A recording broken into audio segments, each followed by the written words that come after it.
Hello, hello, beautiful soul. Welcome. I am so happy to be joining you today for this live masterclass on Trauma-Informed Psychedelic Journeys. We are broadcasting live on Facebook, LinkedIn, and YouTube. So if you're feeling like it, you can type in the chat. Let us know where you are watching. And if you're watching on the replay, then type in hashtag replay on whichever platform you are watching on. So super excited to be here with you today, and just want to let you know you are in the right place if you intended to tune in to this masterclass on Trauma-Informed Psychedelic Journeys. If you don't know who I am Dr. DaeEss, 1Drea Pennington Wasio. I am a licensed integrative medicine doctor. I am also providing ketamine journeys in the United States, where I hold my medical license, and I am a certified psychedelic assisted therapy provider and psilocybin retreat facilitator. And I consider myself very blessed to be walking this extraordinary path. So today we're going to dive deep into how you can approach psychedelic experiences in a way that is sensitive to past traumas. This session is really for anyone who's interested in psychedelics, whether you're a novice explorer or you're a seasoned journeyer or even a therapist or facilitator.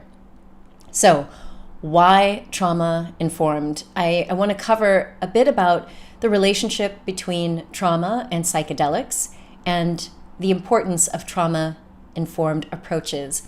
So let's begin by exploring why a trauma-informed approach is crucial when you're delving into psychedelics. If you have read the work of Bessel van der Kolk, then you know in his book, The Body Keeps the Score, trauma lives in our bodies, in our minds, in our spirits.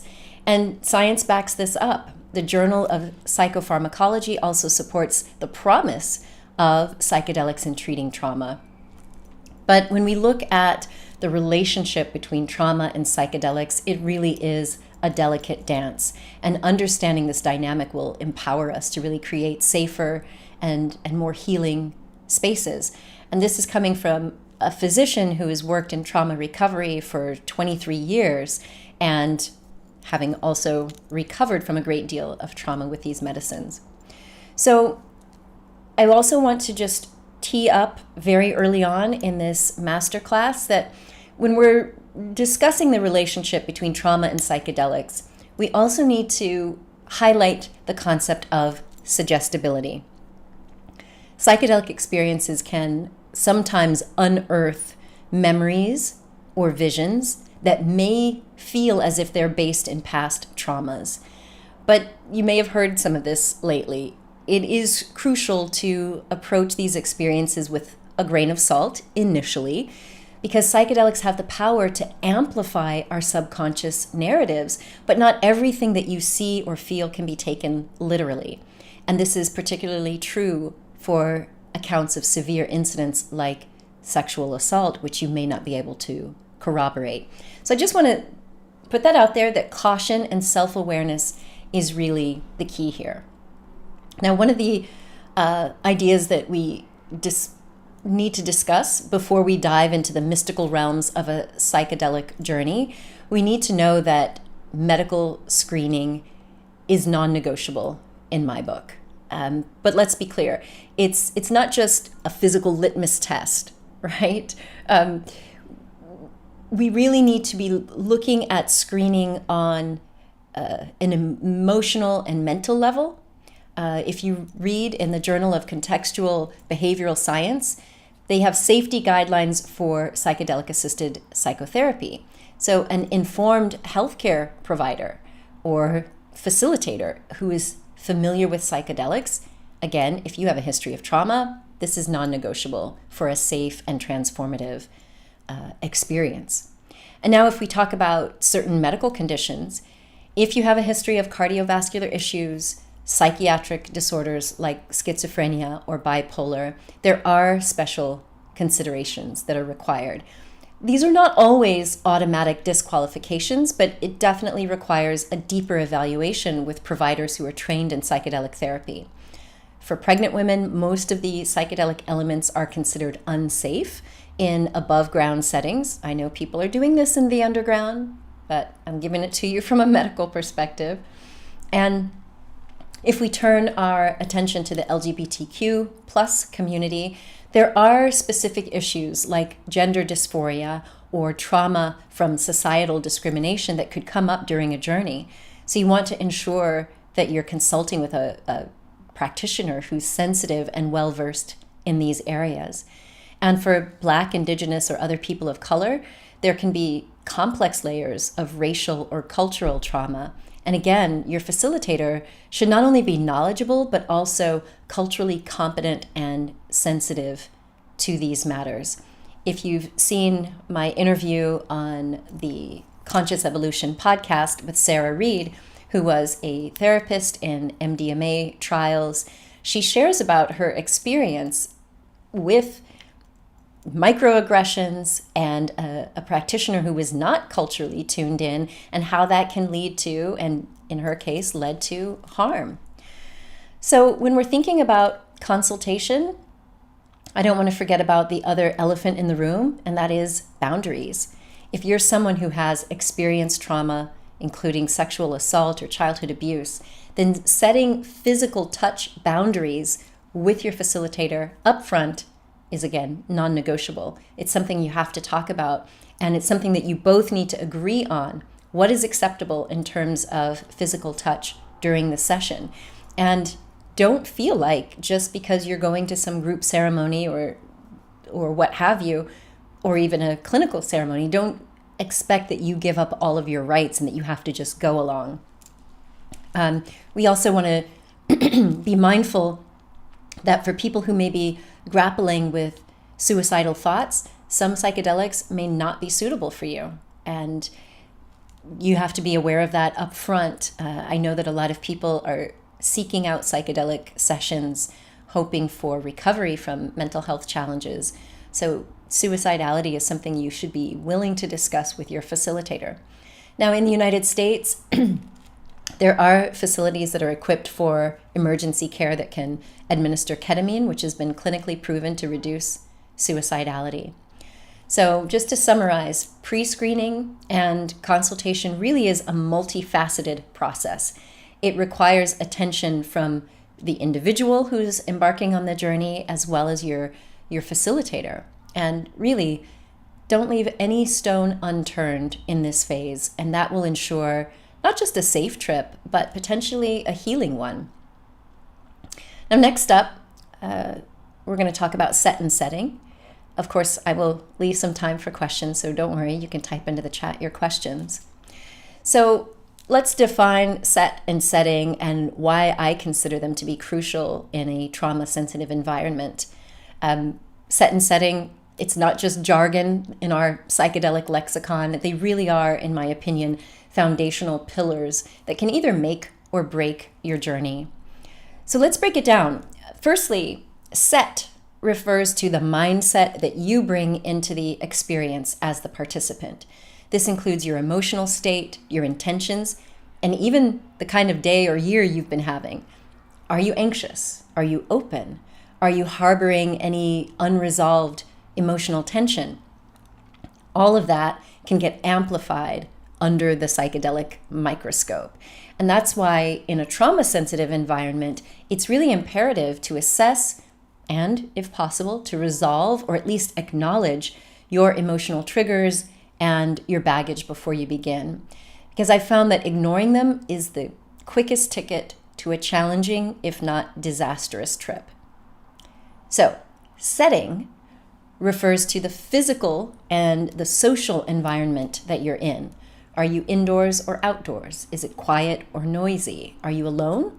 Are you with trained professionals or in a group, a circle of trust?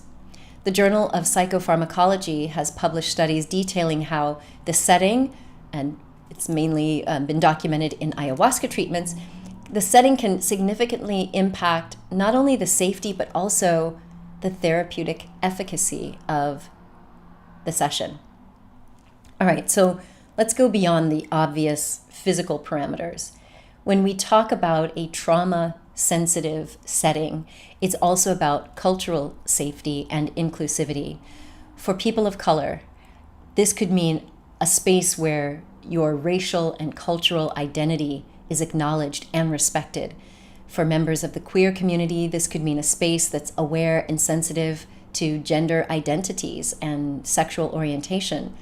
So just remember that in a trauma-sensitive environment, the setting also includes consent and boundaries. Always make sure you discuss what's okay and what's not okay when it comes to physical touch or interaction with facilitators and the other people who may be present. So, how do you optimize your set and setting? Well, for set, it starts with self-awareness, potentially consulting with an integration or preparation coach or a therapist. You may know that exercises in mindfulness and setting positive intentions can also really help to align your emotional state before the journey. And that's something that I include in all of my private ceremonies and group retreats. We provide preparation materials and meditations and sessions on that. When we talk about setting, it involves really planning and being aware of where the journey will occur. Ideally, it would be a place where you feel safe, where you feel comfortable to really go within and let down your guard. For people with trauma, it's probably going to be under the guidance of trained professionals who are not just knowledgeable, but also empathetic and culturally sensitive. So when we think about set and setting, these are not just check boxes. These are really part and parcel of a transformative and healing psychedelic experience. So when you pay attention to both of these, it can really be the difference between a trip that's just a hallucinogenic ride and a journey that offers profound psychological and emotional healing. So next up are the emotional and psychological tools that go into preparation. For me, I really feel like preparation is the unsung hero of any successful psychedelic journey. It's like the prep work that you do before painting a masterpiece. If the canvas isn't prepared well, even the most beautiful colors can turn into a muddy mess. I mean, well, back me up on that, Sandra D., the amazing artist that you are. So let's talk about cognitive frameworks. These are really useful for grounding. If you're already well-versed in mindfulness and meditation, then you know that these can really serve as powerful tools for grounding you. But it really doesn't have to stop with these. There are a number of models like cognitive behavioral therapy or CBT, which can provide you with like a mental roadmap for dealing with intrusive thoughts, uncomfortable emotions, and things like that that may surface during the journey. So it's particularly important if you have trauma in your background. And of course, let's not forget about the role of breath work here. Deep, conscious breathing is not just a new age fad, it's actually neurologically proven to regulate the nervous system.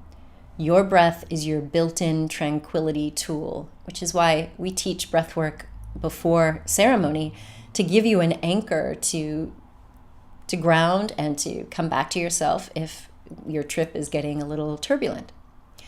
And if we get into the tools that you can use for self-soothing and handling challenging experiences, I want you to think of these as your emotional first aid kit. You know, some people will find solace in tactile sensations, like holding on to a soft piece of cloth, like a blanket, a robe, a teddy bear. Others will prefer a small stone or even grounding themselves while touching the earth. Other people use affirmations or mantras to steer their mind into a state of calmness. So having these tools readily available and accessible is ideal. And so practicing before you get into ceremony is the objective. The Journal of Humanistic Psychology has really coined this as part of the varieties of psychedelic experience, which means there's no one-size-fits-all approach. So just be prepared to be flexible. And I want to remind you to cater the tools to a diverse community if you're a facilitator.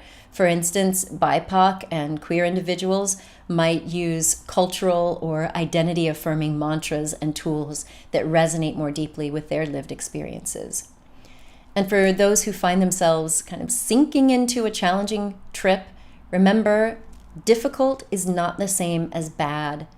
A challenging journey can sometimes be the most transformative, but only if you've been prepared to navigate it and you trust your environment and your facilitators. The emotional and psychological tools will not only prepare you for the inevitable ups and downs, but they also empower you to be an active participant in your own healing journey. So finally, I invite you to think of preparation as an ongoing process instead of just a one-time event. So even if you've been on countless journeys before, don't underestimate the power of coming prepared. It might make all the difference between a confusing, possibly traumatic experience and a life-altering revelation. And next up, I want to talk about a special caveat in preparation and integration, and that is IFS, internal family systems.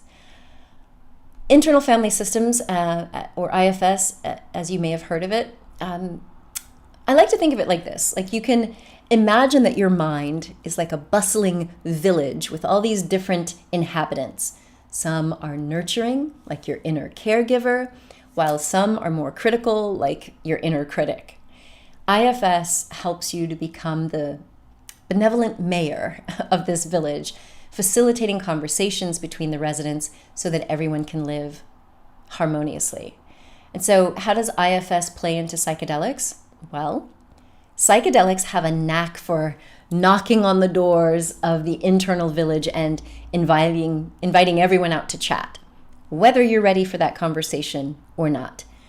IFS allows you to proactively engage with these parts of you in a compassionate dialogue, which is why we teach it in the preparation process, so that you get used to working with your parts. You can identify and work with your inner child who may be holding on to traumas, or even have a tete-a-tete with your inner critic who's always been shouting in the back and beating you down. You may find that going into a psychedelic journey, your defenses are relaxed. So those protectors or manager parts, they might take a hiatus, and it can be challenging if you don't have a relationship with them such that after the psychedelic journey, they don't get mad, which we've heard about, and I'll be sharing more about this in an upcoming course. So just to make this real for a minute, there was one case study of a patient who was struggling with unresolved trauma, and they used IFS to dialogue with their inner protector, which this protector always seemed to sabotage any attempts that they made at personal growth.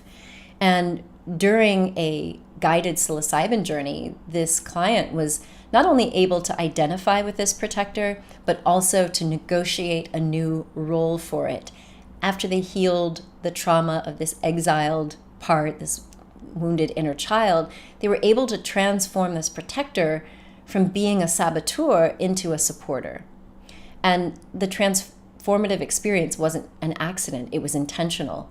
And through IFS, this client really had already identified this internal part and was prepared for a confrontation. And you can look at IFS as providing the language and a framework for this dialogue, making the psychedelic journey far more productive and integrative. And you may have heard already that Richard Schwartz, the creator of the IFS model of therapy, has been working with ketamine and even training facilitators to use IFS along with psychedelic journeys. So there's wonderful trainings going on with Dick Schwartz and Sunny Strasberg, the author of the Theradelic approach. So you're going to see more people using this. And I find it incredible because oftentimes in a psychedelic journey, you will spontaneously connect with parts, whether you've done IFS work in the past or not. I remember being at a group ceremony, and in the integration process, one of the participants talked about in his journey, he saw this vision of this little boy, of him as a child, and he was all alone, and he was able to relate to this inner child part and what he had gone through as a boy. And that was spontaneous. He had never done IFS. And in my own case, when I was reflecting on some of the challenges that I had as a kid, especially when my mother was in the transition process, but before she left this earth, I sat in ceremony with psilocybin, and I was, this was during the pandemic, so I wasn't able to fly to the United States where my mother had just been in the ICU, and I had to kind of process what was going on. And for me, going into this psilocybin journey, I was, one, able to connect with her soul. Can we verify that? I don't know. But by the time I'd gotten a ticket, I was able to connect with her and say, hold on, I'm coming. And after she transitioned, by sitting with psilocybin, not only was I able to like grieve and let go of like the pain, I also saw scenes from my childhood. Now, I already told you about the idea of suggestibility. I've been in a lot of ceremonies where people saw things from their childhood that they weren't sure if it was real. In my case, with psilocybin, I did see a scene from my childhood, which I've talked about in this book, Sacred Medicine. And I saw all this toxicity in our home, and there were specific incidents that happened when I was just a baby. And in this vision, I could see all the chaos and the darkness that was literally imprinted on me as a baby and led to these feelings that it was all my fault, that I'm not good enough, that I'm not lovable, and like everything that led to a lot of my adult dysfunction. But the interesting thing was I was able to call my sister and verify this. My sister, who's 12 years older than me, initially was like, there's no way you could know this. You were a baby. And I described things in vivid detail, and she was shocked, but she doesn't do psychedelics, so I couldn't convince her that, yeah, the mushroom showed me. But being able to see these parts and then to give back these burdens to my mom, because I could see her going into the light when she transitioned, and I gave back some of her unhealed trauma. And I know that may sound a little weird, but that is exactly what happened in my case. So yes, Colette Pierce says, I love IFS. I am right there with you. And yeah, it's really been helpful, especially, for me and the folks that I work with. So I give that to you. I would also say that when you're thinking about IFS, I offer a monthly meditation, and it's really helpful if you can join us in the Real Self-Love movement. On the second Tuesday of the month, I lead an IFS-inspired meditation, and it's really just a beautiful way for you to learn how to connect with your own inner loving parent, a compassion figure, and of course the inner child if that's needed. So you can find information about that on my website. And the beauty of IFS is it's not just for preparation, it's also for integration after the psychedelic experience. So post-journey, you're likely to find it easier to revisit these internal dialogues and continue the work that you started, and that allows for ongoing healing and self-discovery. So if you are prepping for a journey, take some time to familiarize yourself with IFS, and who knows, you might just turn to your internal village and turn it into a more peaceful, loving community. And that's really the point of these sacred journeys. So all of this will also be included in my upcoming course, The Ultimate Guide to Safe Psychedelic Preparation. So if you are curious and you'd like some support, definitely check that out. And you can just sign up on my website, 1Drea www.trauma-informed.com. So, of course, we need to talk about the role of the facilitator. These are really like the skilled captains of a ship that are navigating these uncharted waters. And the role of a good facilitator can really make or break your experience. So, what should you look for in this all-important guide? Well, let's unpack it. First and foremost, I consider ethical considerations as non-negotiable. A facilitator should adhere to established ethical guidelines. We have guidelines that have been outlined in Frontiers in Psychology. This provides a framework for the therapeutic use of psychedelics. And again, this is foundational. If your facilitator has no ethical compass they really have no business guiding a soul-searching journey, period. Especially if you have trauma in your background.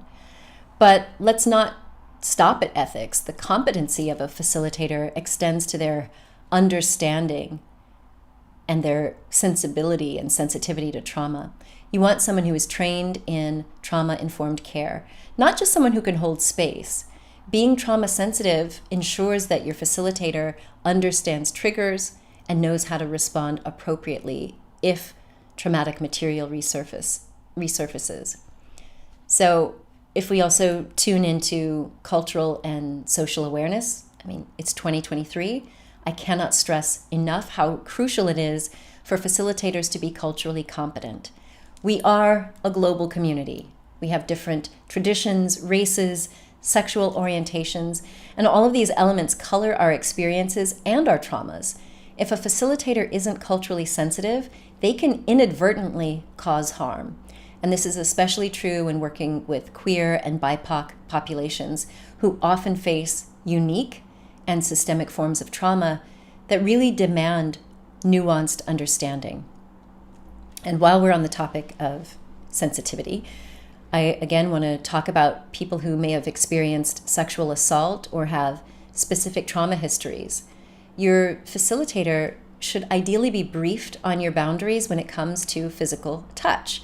I say ideally because I know people fly to different countries where they may not even talk with the ayahuasqueros or curanderos who are facilitating. It's not enough for you to just say, yes, I'm comfortable with touch. You need to be explicit. Is it a hand on the shoulder, holding a hand? You need to say what's okay and what's not so that you can ensure that your setting is truly safe for your journey. And that means mentally, emotionally, and physically. So, in summary, your facilitator should be ethical, trauma-informed, culturally competent, and sensitive to your unique boundaries and needs. Anything less than that is not just a disservice to you, but it can be potentially damaging in a space that's meant for healing and growth. Now, integration, the unsung hero of the psychedelic journey. Now, if you consider your journey is like an epic film, then think of integration as the sequel, where the protagonist lives out all the wisdom that they've gained. Except in this sequel, you are both the protagonist and the director. All right? So the Journal of Psychopharmacology discusses how effective integration can substantially enhance long-term benefits of psilocybin sessions, for example. So strategies for integration may include journaling, talk therapy, somatic exercises, getting you back into the body and releasing from the body, ongoing consultation with providers like a therapist or an integration coach. Just remember that the insights that you gain in a journey are only as good as your ability to weave them into the fabric of your everyday life. And so you can do this in a variety of ways, connecting with others, sketching, writing, singing, dancing. All of that is a way into manifesting these insights. And trust me, your future self will thank you.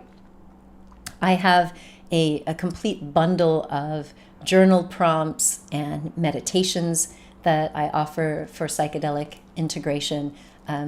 It's really worth it. And on the first Saturday of the month, I host Sacred Psychedelic Saturday, which is a great place to get together, to connect, to share. It's all for education and harm reduction. So if you've been on a journey and they didn't offer you continuing integration and you want to share, you can join us. And information about that is on my website. Now, of course, I'm a doctor, so I have to share some of the clinical caveats. We all love a good eureka moment, and there are many in the realm of psychedelics, but we can't lose sight of the clinical caveats.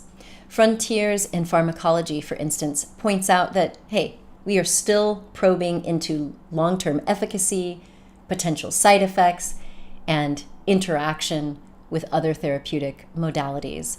So the research, it's robust, but it's not complete. It's like we've opened Pandora's box, but we're still cataloging like what flew out. So while the promise of psychedelic therapy is tantalizing, we can't exchange our lab coats for party hats just yet.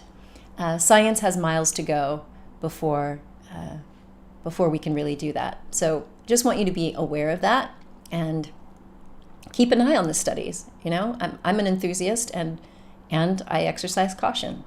Yeah. So next up, excuse me, risks and contraindications. So I have to be responsible and move on to the cautionary tale. This is the read the fine print of the psychedelic discourse. These powerful substances can interact differently with a whole variety of conditions and medications.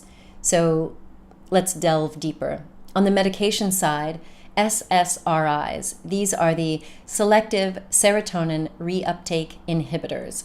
These are commonly prescribed antidepressants, and when they are combined with psychedelics, including non-classical psychedelics like MDMA, but also ayahuasca and psilocybin, there's a risk of what we call serotonin syndrome, which is a potentially fatal condition.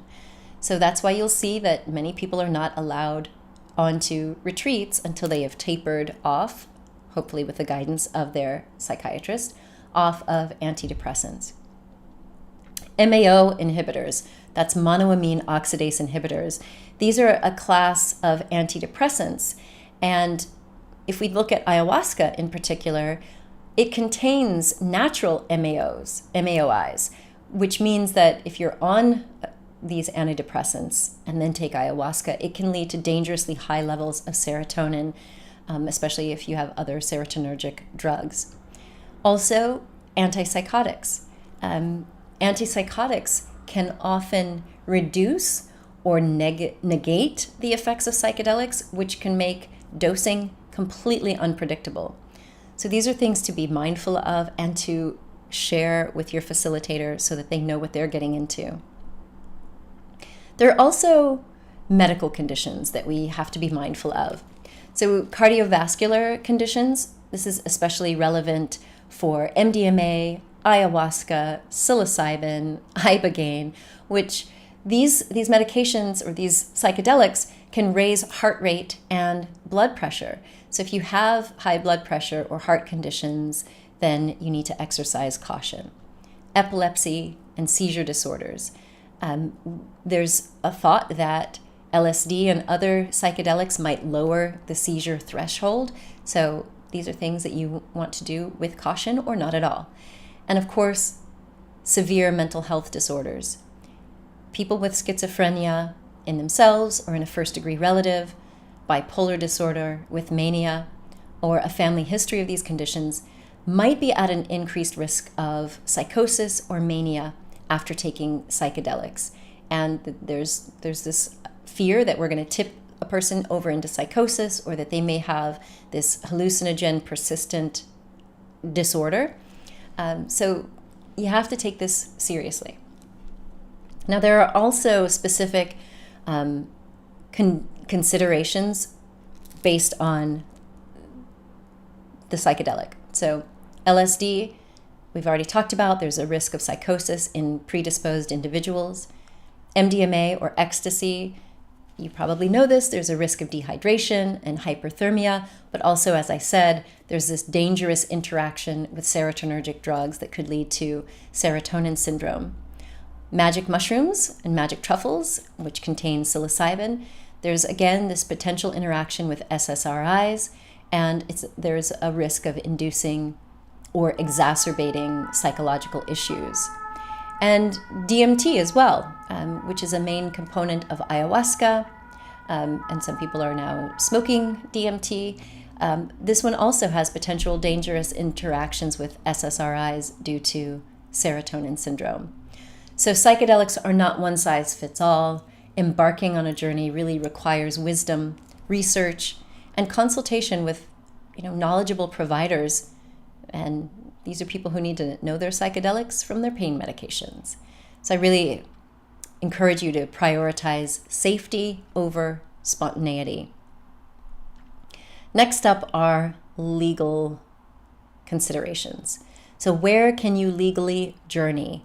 I shared this in one of my other masterclasses so that you can be informed, like what are the stipulations. The Drug Policy Alliance and Frontiers in Psychiatry offer comprehensive insights into the legal landscapes surrounding psychedelics. Countries like Portugal, which has decriminalized all drugs, that means that you can use it for personal use. The Netherlands allows the use of some psychedelics, including psilocybin truffles. But remember, decriminalization is not the same as legalization. And even in very liberal climates, supervision is advised, especially if you have trauma in your background. So think before you trip, literally and legally. You may find that there are places in the United States who have recently decriminalized and are taking steps towards legalizing, or we should say medicalizing, like the state of Oregon with Measure 109, which will allow people to sit with psilocybin mushrooms at a facility that has a license that has passed certain requirements and with a facilitator who has been trained and passed certain requirements. And we're looking to see the same happening in the state of Colorado. So definitely visit my website, 1Drea.com, if you want some more information on the legalities. All right, so to wrap things up, we have talked about pre-screening and consultation. Every journey begins with ensuring that your physical and emotional prep has been done and that you're ready. Proper medical screening is non-negotiable. And also, you're going to establish clear boundaries and communication. We talked about set and setting. The environment and the mindset that you bring profoundly influence the outcome.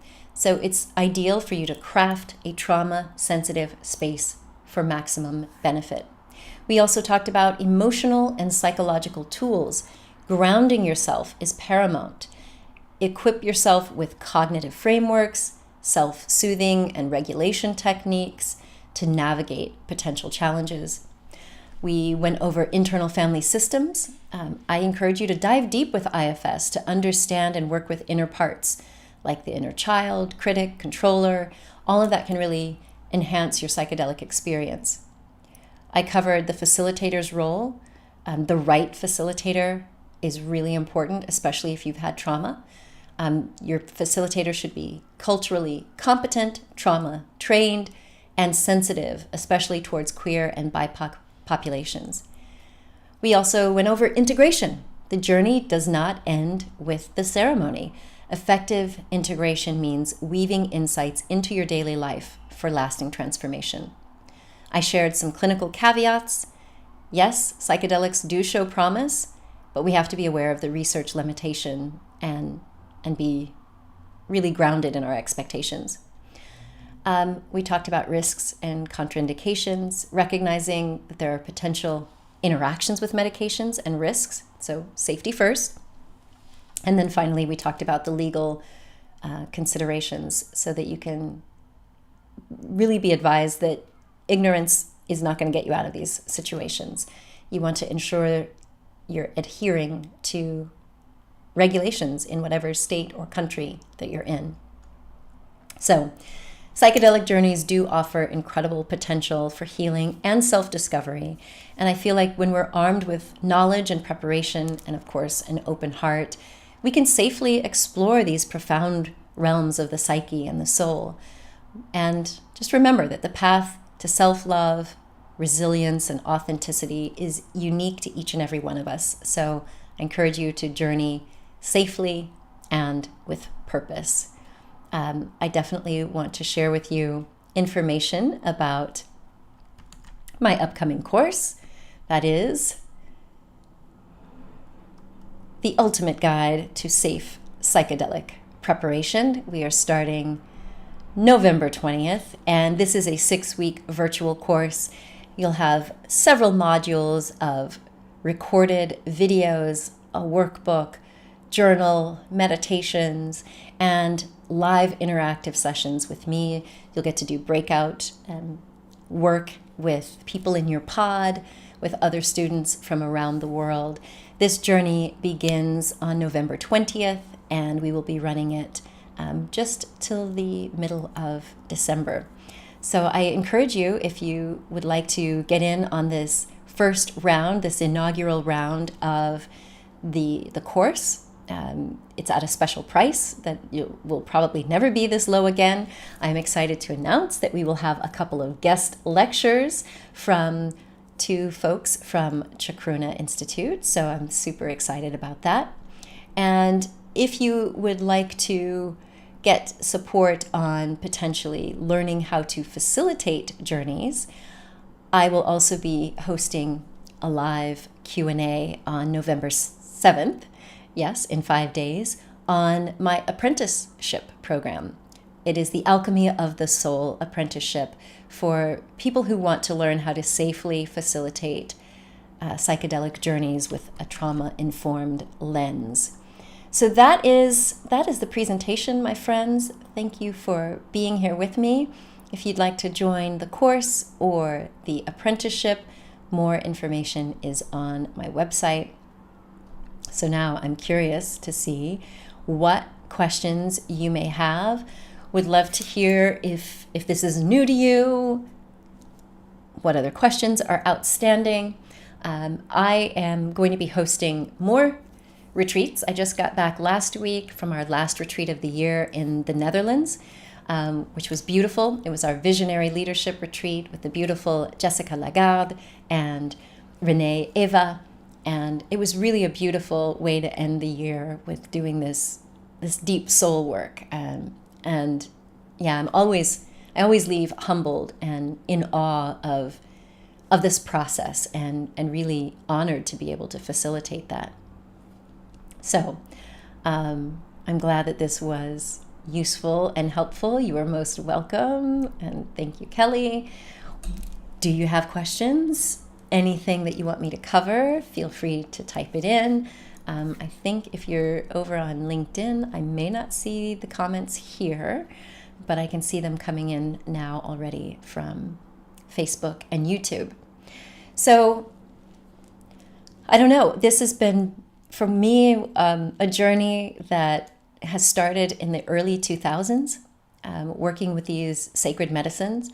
In the early 2000s, I got introduced to MDMA and found that there were people who were facilitating MDMA for couples and for personal therapy. And I was sort of boggled because as a doctor, I had, and I'm born in this 1970, grew up in the DaeEss era in the United States, the say no to drugs. And I thought of ecstasy or MDMA as this party drug and hadn't realized that there was this whole body of research of how it was used in Europe and in the United States with great proficiency before it leaked into, the party scene. And so it was in the early 2000s that I really had the opportunity to work with MDMA and explore this with other people. And then in 2007, I stepped onto the shamanic path, being introduced to ayahuasca at a shamanic ritual in the United States. And again, just sort of had my mind expanded into how we can heal. And my exploration was initially for myself, for my own healing journey, and eventually found myself being called, as one does in these heroic journeys, feeling called to support other people. And the final thing that pushed me over, because I denied that call, I felt like, no, I am not called to be an ayahuasquera. I am not called to facilitate, medicine in the jungle. But as a physician, ketamine particularly spoke to me because of its potential for cutting suicidality. You may have already heard this, but I lost 2 very dear friends in the last few years who died by suicide. And the last one that happened in the pandemic, right when I was grieving everything else, really just pushed me over. And I realized, I don't blame myself, but if only I could have shared what I had learned and what I was already experiencing on my healing journey, or if at least we could have gotten ketamine to this individual, she might still be with us. And that's what inspired me to go ahead and do this certification fellowship and take the MAPS Level 1 training for MDMA. The nerd in me wanted to do the science-y route and the kind of legal route. So yeah. And hello, Jana. Thank you for your question. Is there information about future trips and journeys? We will be updating my website. If you go to 1Drea.com, you can click to get notified of when I announce the dates for 2024. I can tell you already that in 2024, we will once again do a women's retreat. This year we did a beautiful women's ceremony in the Netherlands with psilocybin truffles, where it is, again, completely legal. And we offered 2 ceremonies in our 5-day retreat. Doing women-only events is really, really beautiful for healing, for sisterhood, for safety. So I will be doing that in 2024. We will also likely have a ceremony just for French speakers. Oui, si vous parlez français et vous voulez faire une petite cérémonie avec nous, voilà, ça c'est possible. And we will likely have special shorter journeys, like a 1 ceremony retreat in the Netherlands for professionals. So people who want to experience it because you either are doing integration or you have clients who have done psychedelics and you want to know what it feels like, or if you want to step onto the path of apprenticeship, we will have shorter 3-day retreats with 1 single ceremony instead of our 2 ceremony model. So anyway, in 2024, we will have multiple retreats of the 3-day variety and the 5-day variety in the Netherlands. I've also been talking to a center in Mexico, so that might be a possibility. But yes, if you sign up on my website, I will notify you when we publish those dates so that you can get involved and get on the list early before they sell out. And so Ruth asks a question. Curious about when you said about whether you may like the feel of cloth or stone to assist during ceremony. How would you know this in advance? I felt textures of cloth and also the wall and on the floor. I found my hands touching the materials around me, particularly rope type texture on a rug, but also rubbing the floor with my hands and the painted wall. Yeah, well, for some people, just feeling whatever is around you when you're in a trip and you're feeling like, okay, am I really here? What's really happening? So being able to touch the ground, whether that's a rug or if you are able to touch the great Mother Earth, that can be really grounding. But for some people, like me, I don't want to be outside in nature. I want to be on a comfortable, cushy mattress. I tend to move and squirm a lot and cry a lot.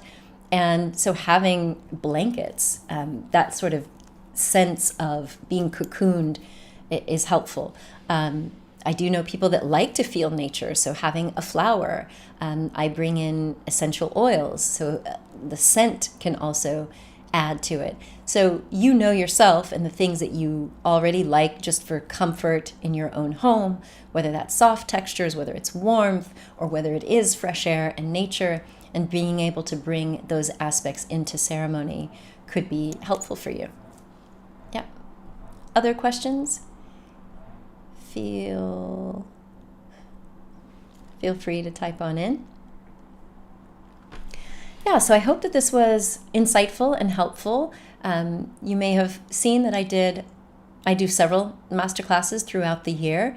They are archived on my website. So if you visit 1Drea.com, you will see the masterclasses that I've done on microdosing for women's health issues, psychedelics and self-love, psychedelics and sex, how to prepare for journeys, and even things on adverse childhood experiences if you want to understand how trauma has impacted you, and positive childhood experiences. So there's a whole host of things at 1Drea.com.